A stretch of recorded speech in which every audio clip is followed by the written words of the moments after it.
जयंत पाटील भाजप किंवा काँग्रेसमध्ये जाऊ शकतात असा मोठा दावा भाजप आमदार प्रवीण दरेकर यांनी केलाय।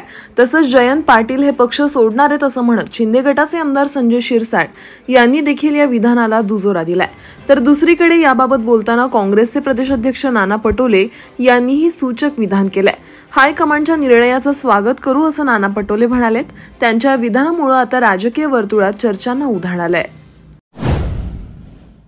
खासदार संजय राऊत यांनी पत्रकार परिषदेमध्ये पुणे येथील हिट अँड रन प्रकरणावरून सरकारवर टीका केली आहे। नरेंद्र मोदी यांची ध्यानधारणा आणि मुख्यमंत्र्यांची कायदेशीर नोटीस याला देखील राऊत यांनी प्रत्युत्तर दिलंय।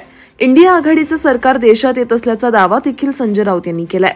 तसंच पंतप्रधान पदाचा उमेदवार कोण असेल यावर देखील संजय राऊत यांनी यासाठी राहुल गांधी यांचं नाव स्पष्टपणे पुढे केलंय। राहुल गांधी यांनी देशाचा दौरा करत हे सिद्ध केले असल्याचं संजय राऊत यांनी म्हटलंय। यामुळे इंडिया आघाडीतील सर्वच घटक पक्षांचा राहुल गांधी यांच्या नावाला पाठिंबा असेल असं देखील ते म्हणाले। राष्ट्रवादीच्या शरद पवार गटाचे आमदार जितेंद्र आव्हाड यांनी मनुस्मृतीबाबत एक पोस्ट केली आहे। जितेंद्र आव्हाड यांनी मनुस्मृतीमधील 24 तत्व सांगितली आहेत। यामध्ये त्यांनी मनुस्मृती आणि महिला असा मथळा देत जगदीश काबरे यांनी संकलित केलेली 24 तत्व जितेंद्र आव्हाडांनी पोस्ट केली आहेत। त्यांची ही पोस्ट सोशल मीडियावर चांगलीच व्हायरल झाली आहे। 4 जून नंतर इंडिया आघाडीचाच पंतप्रधान होईल ही काळ्या दगडावरची पांढरी रेघ आहे।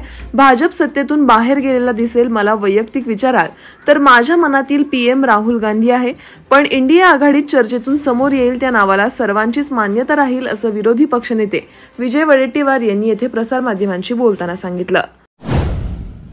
सामान्य लोकांनाच दबाव आणून या किडलेल्या व्यवस्थेवर बायपास सर्जरी करावी लागणार आहे असं म्हणत राष्ट्रवादीच्या शरद पवार गटाचे आमदार रोहित पवार यांनी प्रशासनाला चांगलंच धारेवर धरलंय।